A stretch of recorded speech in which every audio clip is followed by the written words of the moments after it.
So guys, right now we have an immense amount of fear within the markets, especially because of the fact that Trump has raised tariffs on a bunch of countries that we of course do trades with. However, for short term, of course, we're going to have negative price action due to fear. However, for the long term, I don't see things changing.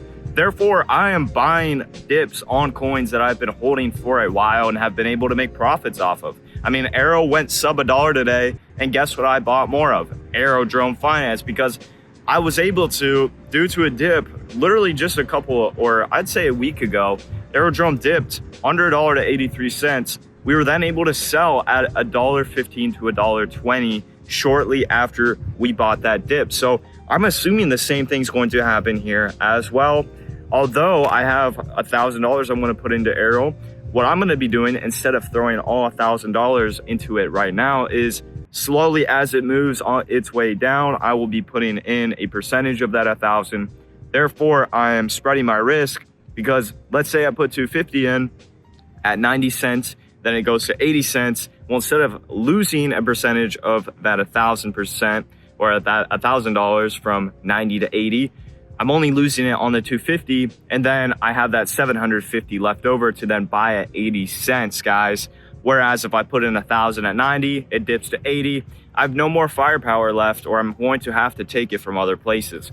That's what I'm doing. Again, my own mindset is that I'm still bullish on the long term. I'm not going to let this short-term price action sway my emotions and my logical convictions, because that's what happens to so many traders. You have so many people cheating out of the markets right now due to fear. And we've seen, so much fear throughout the markets right now that almost looks like the bottom is in because of the amount of fear.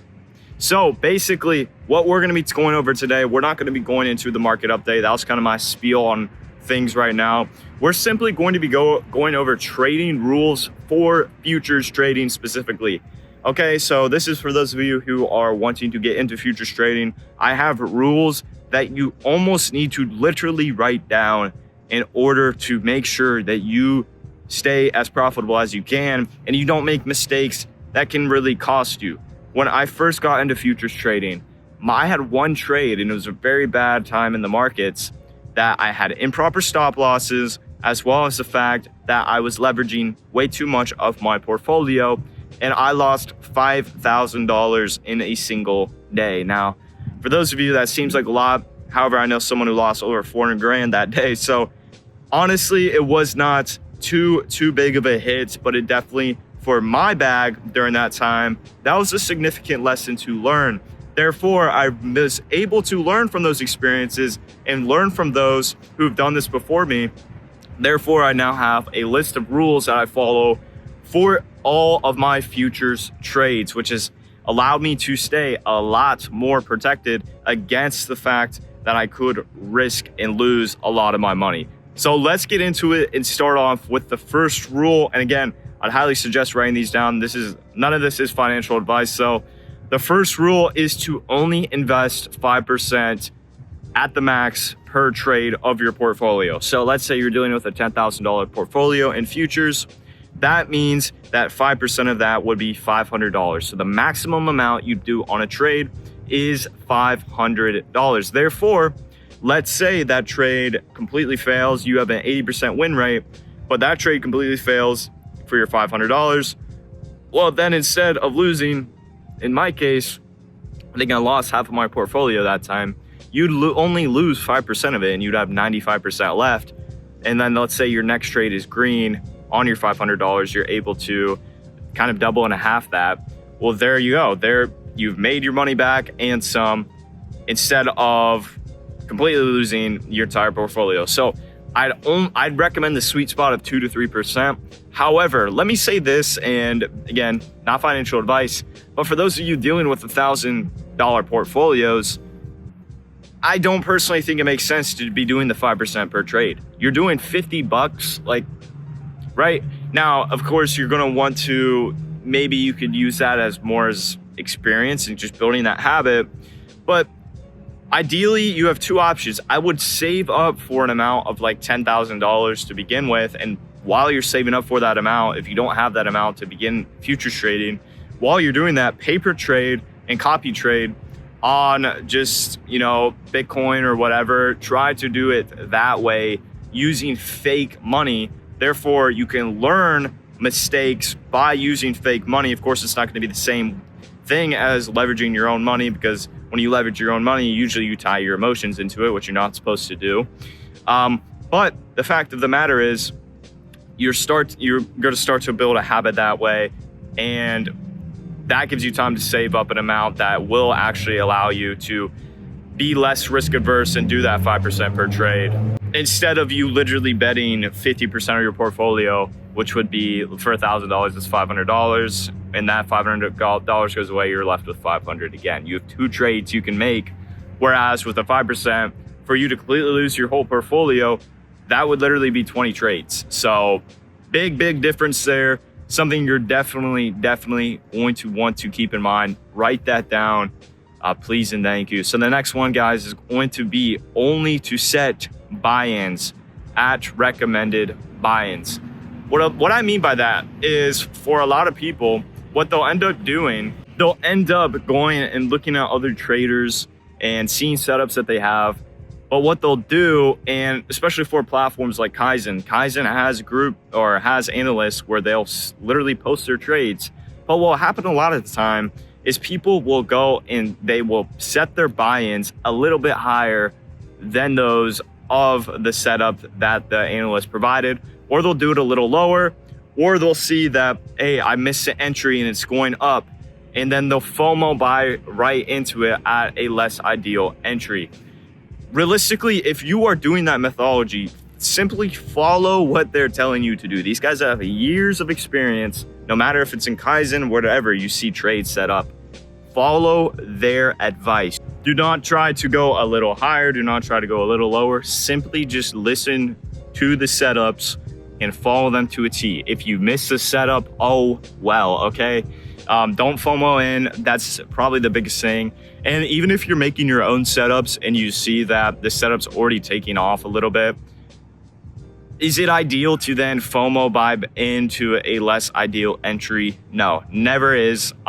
You can get lucky sometimes, but again, there's always the worst case scenario that happens and you've just lost a trade. So you have to be smart in that way. So again, this is only set buy-ins at recommended buy-ins, whether that's your recommended buy-in or someone else's. Only do it within what you think is an actually good buy-in. So very important to understand, guys. Now, the next one is to take profits on the way and never re-enter unless told to do so. Now, what do I mean by told to do so? This either applies to a membership or to an individual that's giving you setups. If they don't tell you to re-enter, then don't re-enter. Okay, that's the first thing. Now, why I say take profits on the way? Well, there's a reason that people have multiple TPs and move their stop losses in accordance to that. For example, if you have a TP1 where you trim 20% of the profits, then you should have that set up and into place. What a lot of people do, especially when they're given trades most of the time, or even when they make their own, they'll literally just have one TP at a very high level.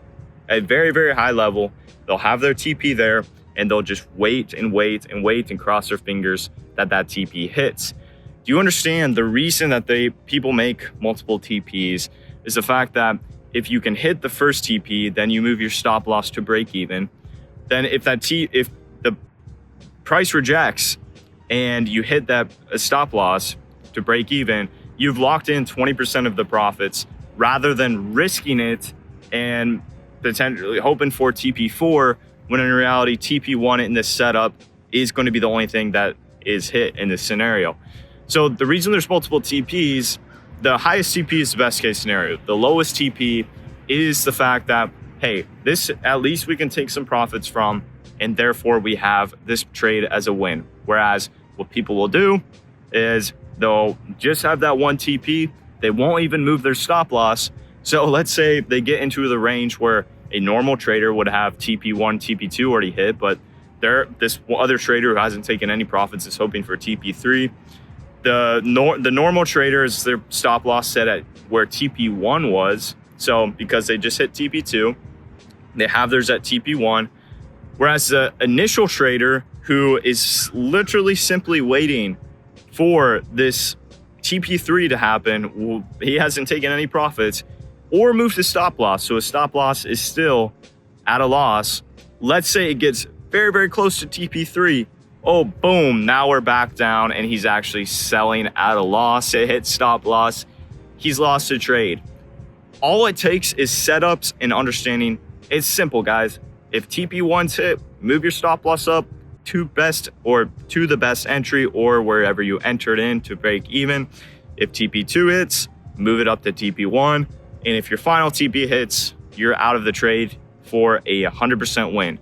That is all it takes, guys. And let me say, most people don't understand that. That's why I have to say this, is because most people, when they get into it, they don't even understand that's what you're supposed to be doing. So definitely a very, very big, important thing to go over there. Now, the next thing is to never be too greedy. This essentially does tie back into what we were just talking about. But people will get very, very, very greedy within trades. And I had to learn that the hard way. I was up like $1,500 on a trade within the span of 30 minutes. And then 30 minutes after that, guess what? I sold at $500 profit. And I actually re-entered into that trade to potentially get even more profits. And then I lost that $500 profit. So again, that's why you should never be too greedy. I had to learn the hard way there. Had I just simply set my profits, and I mean, I could have literally just walked away with $1,500 on that day, called it a day. Hey, I made $1,500 that day. That's it. But what I ended up doing was I was too greedy and ended up having a very, very costly mistake. That is why these rules are so important to follow, because had I simply just listened and followed directions, I would have walked away with $1,500. Then the next day I would have been profitable. The next day I would have been profitable. Instead, I did dumb decisions due to greed and lost almost everything. I think I was negative that day. That is the importance of that. And finally, guys, take 10% of your port per profit. Now, what does that mean? So when I say that, to take 10% of your port per profit is to look to, for example, if we're doing a trade where I'm investing 5%, that's $500 of 10,000. Well, 10% would be $1,000. So I'm looking to go ahead and make $1,000 in profit off that $500. Now, what people don't understand is with leverage trading in crypto, it's very, very positive in terms of price action. Compared to day trading, you don't need as much to actually make very significant amounts. I mean, that trade where I made $1,500 or could have made $1,500, that was off of $1,000. Now, I honestly would not say to take 10% of your port per profit, anywhere from 3 to 7%. Anything higher is, of course, great, but 3 to 7% for your entire port in terms of profit on a trade is great. A lot of day traders will look to the 1 to 3 to even 4% mark. But I think 3 to 7% for crypto is definitely great. Anything higher than that is an extra guarantee. Now, again, if you want to get into futures trading, if it sounds enticing, I would highly recommend checking out Kaizen. It's linked in the description below, like it always is. It's on a wait list, but again, message me on Instagram and I could potentially get you through that. But yeah, I mean, I did a couple trades with them, and one of the trades that I was able to do was at $1,500 in 30 minutes trade, which completely blew my mind. I'm continuing to do it as well, learning from mistakes. So definitely something to keep in mind, guys. Very, very unique opportunity there that I don't think a lot of people are really into that much. A lot of people just buy and sell crypto, but this one is by far the best, longing and shorting. So yeah, definitely something to check out there, guys, if you guys are interested. But that's my trading rules for that. Hope you guys liked it, and I'll see you guys later.